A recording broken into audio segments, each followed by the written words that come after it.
everyone, it's Shari Carroll for SimonsStamp.com, and I have a color coordinates for you. And the card I've created, I'm titling Celebrate. I have chosen 5 colors to work with for this combination, and they're really nice in the purple hues. So I'm going to start off. The first one I'm using is Hot Mama. It's a pink purple. Then Wisteria, which is a little more blue, and then Hydrangea. Moving to an aqua, I have Scuba, and then finally Green Apple. The flower stamp set I'm working with is a Simons Stamp Artsy Flower Parts, and it has lots of solid images that I can use to show off my ink colors. I'll be doing some spotlighting for these flowers, so I'm just going to stamp them randomly onto some Neenah cardstock. So this is scrap paper for now. So I've started with my positioner, and I have my stamp in place. I'm going to close the door and let that door grab that stamp.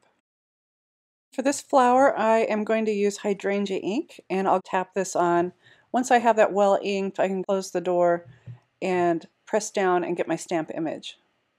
I'll be adding some stamens to the top. These look like a row of dots, so I'll just put those in place, and once I have those positioned, then I can close the door to grab that stamp.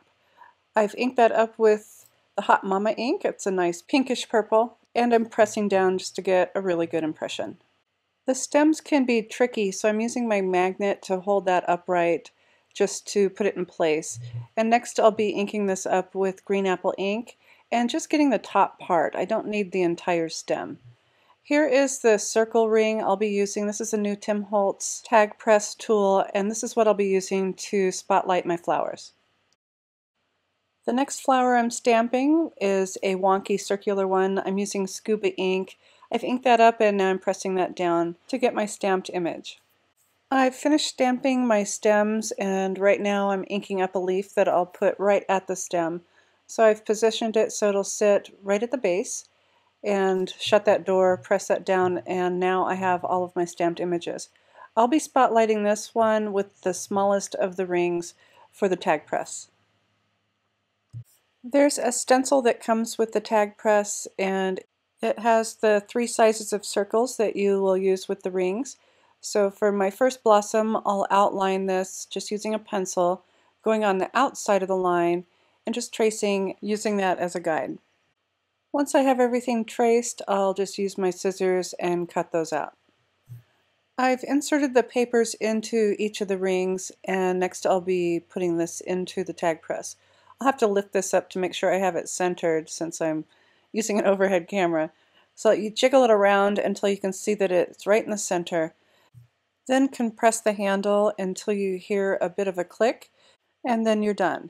And for the larger rings, you may have to go through this process a couple times until they're flat. I wanted a nice bright background, so I've chosen the Tim Holtz brushstroke stamps, and these will be really great with the colors for a really nice bold background. I've placed my one stamp in the center on my positioner, and I'll stamp that one first. So I'll start this off by using some Green Apple ink. I've inked that up really well, pressed it down, and I have my first image. Next, I've slid the paper up and I have stamped with the Scuba.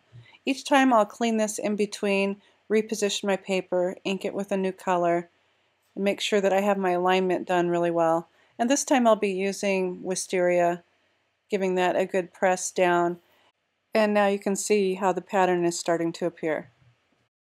By using the positioner and sliding my paper up, using that left side as a guide, I get everything really well aligned. My final 2 colors are Hot Mama and then Hydrangea. I'm getting ready to put my flowers on my panel, so I have inked up the stem, positioned it just under where I'm having one of those spotlights, and then I can press that down to get my impression. I have added a piece of post-it note at the bottom so that I have the stems end right where I want them. I will say that after I stamped my stems on here, I decided that they didn't show up so well, so in my final picture I did stamp them onto white cardstock and cut them out.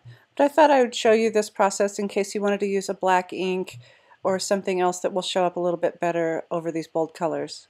To finish this card up, I have wrapped the top part of the card with Tim Holtz paper string, and I've attached a little jelly bean soup tag, which I have also added a Tim Holtz Chit Chat sticker onto.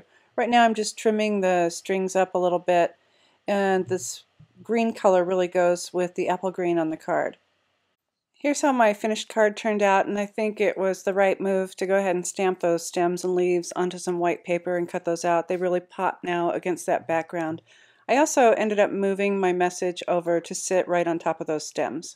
And when I put my spotlight tags down, I did use a little bit of foam adhesive so that they would have a little bit of extra dimension. So I hope I've given you some inspiration on using your inks to create a really bold background and a combination of colors that you can use in your future card making and projects. And as always, thanks so much for watching.